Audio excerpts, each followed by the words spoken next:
kasari, magandang umaga sa inyong lahat. Sa lahat ng nanonood po ngayon. So for today's video guys, is ang topic natin, syempre about sari-sari store ulit. So, eto guys, ay bigla lang pumasok sa isip ko kanina. Kung paano nga ba umabot mga kasari ng mag-8 years yung ating sari-sari store. By October mga kasari ay 8th anniversary ng ating tindahan. Mantak nyo, naka 8 years na agad tayo, parang kailan lang, 'di ba? So, paano nga ba lumalaban yung sari-sari store natin? Paano nga ba ito nagiging matatag? Syempre, ang sandigan naman ng ating sari-sari store ay tayo. Kumbaga, tayo ang haligi ng ating tindahan. Kumbaga, tayong sari-sari store owner. So, paano nga ba natin napanatili na nandiyan dyan? Paano natin napanatili na bukas ang ating tindahan hanggang ngayon? Hindi nalulugi, ganyan. Sa kabila ng maraming sakuna, problema na nagdaan, 'di ba mga kasari? So, ano nga ba yung nagiging natin guys, motivation para magpatuloy at ayun, alam nyo na, yung maging successful yung ating tindahan. So, ayan guys, yung pumasok guys sa isip ko, mga kasari, ngayon, kasi malapit ng mag 8th anniversary yung ating tindahan, halos 2 months na lang. So, October 29 kasi yung eksakto mga kasari na anniversary ng ating sari-sari store. So, ngayon is August 28. So, 2 months nga. So, mga kasari, para sa akin, para mapanatili mong matatag at patuloy na lumalaban yung sari-sari store mo, dapat bilang tindera, bilang owner ng tindahan, dapat matatag ka rin. Yan. Kasi sa'yo kukuha ng lakas yung sari-sari store mo. Kasi kapag tumigil ka, tigil din ang sari-sari store mo. Kumbaga, nasa iyo lahat guys ang desisyon para maging successful or para mapanatili natin na nandiyan dyan yung negosyo natin. Kasi kapag bigla kang napanghinaan ng loob, tatamlay din yung sari-sari store mo. Makikita mo yan sa outcome ng mga paninda mo. Lalo na kapag tinamad ka, makikita mo din yan sa sari-sari store mo. Sana guys nakukuha niyo yung point ko. Pula? 8 ang isa. Bali 40. Salamat. Huwag maingay, baby. May bumili lang, guys. Ayun nga, mga kasari. Bali, yun din yung sikreto ko mga kasari. Bakit hanggang ngayon is buhay na buhay pa rin yung sari-sari store natin. Kahit na nakikita natin yung ibang tindahan na kakumpetensya natin na pansin naman natin yan guys na hindi sila masyadong nakakapagbukas, siguro may mga problema, hindi sila consistent, ganyan. So sabi ko, buti Lord, lagi akong malakas, lagi akong namomotivate. Nakakagulat yung bumili. Gulat na gulat ako kanina. Bigla kasing lakas ng boses. So, ayun nga, bakit tayo laging namomotivate yun? Buting binibigyan tayo ni Lord ng strength at good health kasi hindi tayo masyadong masasakitin. Thank you Lord, katok-katok. So, ayun, talagang inaalagaan ko din mga kasari yung sarili ko.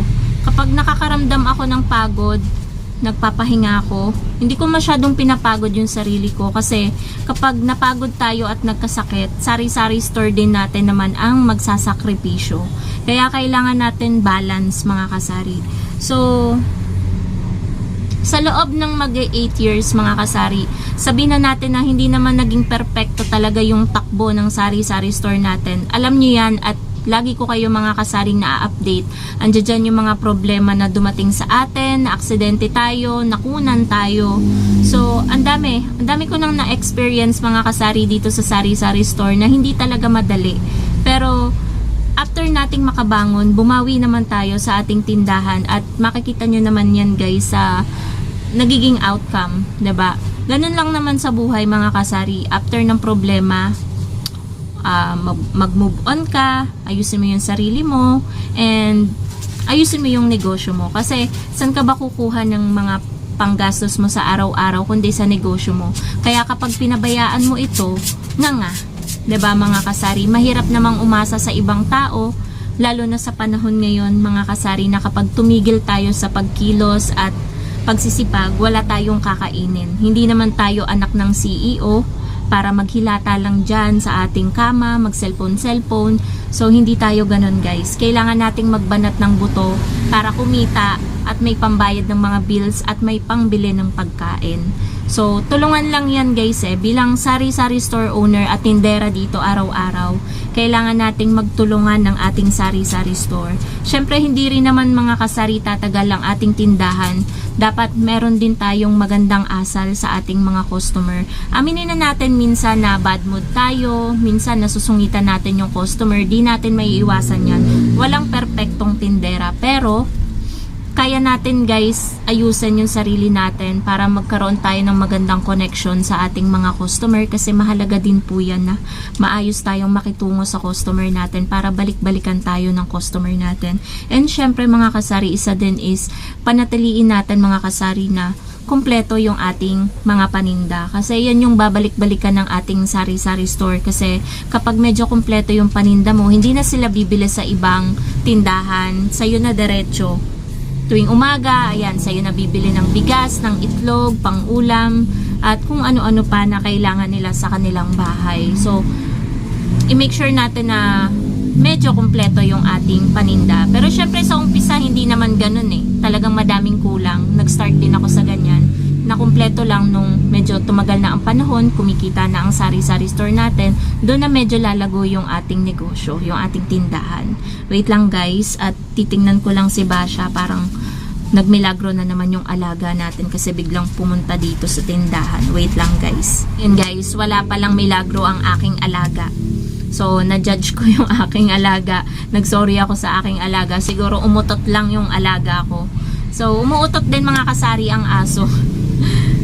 Minsan na lang magtataka kami ni partner, umutot ka? Magtatanungan kami. Alam na namin, kapag hindi kaming dalawa yung umutot, alam na namin na yung alaga namin ang umutot. So, 'di ba? Ayun guys isa ding sekreto natin guys sa ating matagal na pagtitindahan. Mag-8 years, hindi biro yun mga kasari, kasi ang hirap ma-hit ng 8 years. Yung iba ilang buwan pa lang sumusuko na, 2 taon, 1 taon pa lang sumusuko na, lalo na kapag nararamdaman nila na matumal, mahina ang benta, talagang inuubos na lang nila yung paninda nila, tapos umaayaw na sila. Mahirap kasi yan mga kasari na i-ano natin sa sarili natin na kapag matumal, panghihinaan na tayo ng loob. Given na yung panghihinaan tayo ng loob, pero mga kasari, huwag tayong susuko.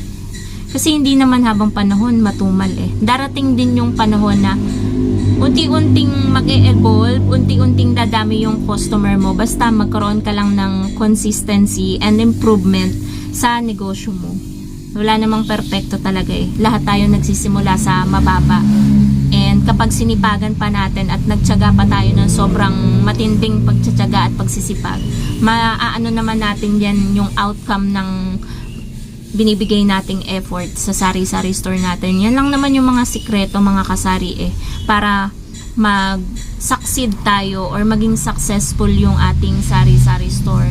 Sipag, tiyaga, maayos na pakikisama sa customer, dapat hindi ka tinatamad, consistency is the key. Yun lang guys kapag pinagsama-sama mo yun, hindi malabo talaga, may possibility talaga na ano yun, ayun nga guys, meron lang bumili, pinagbilhan natin yung customer, so may possibility talaga na maging successful yung ano mo, magtagal yung sari-sari store mo. Basta pagsamasamahin mo lang yun, and hindi lang yun guys basta alam nyo dapat sa umpisa yung mga bawal yan sa sari-sari store, lalo na kung nagsisimula kayo, yung mga utang-utang na yan, iwasan nyo muna yan. Kasi nag-i-start pa lang kayo, Huwag nyo munang samahan ng mga pagpapautang na ganyan, kemerot na yan. Kasi isa yan guys sa magpapahirap sa inyo para mapalago nyo yung sari-sari store nyo. So yun lang guys, medyo nag-iingay na yung mga alaga ko. Basta kapag nakakaramdam kayo ng pagod, magpahinga at mag-pray lang tayo kay Lord. Mag-pray tayo na kayanin natin yung mga pagsubok. Kasi minsan darating din tayo sa point. Kasi nga sa haba ng panahon na nagtitinda ka, mababurn out ka. Kumbaga magsasawa ka, paulit-ulit na ginagawa, gano'n. Naghahanap ka ng bago. Pero hindi mo lang alam, kailangan mo lang talaga is matinding pahinga.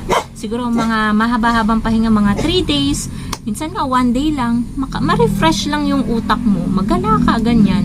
So, after nun, kapag okay ka na, balik ka na ulit sa pagtitinda. Doon mo maano guys na, ay, mahalaga pala yung sari-sari store ko sa akin. Mahal ko pala yung negosyo ko. Parang ganun guys. So, yun lang naman mga kasari ang ating vlog for today. Thank you so much for watching and happy selling po sa inyong lahat. Maingay na ang aking mga alaga. Bye guys! Eto si Basho. Ayan yung puwet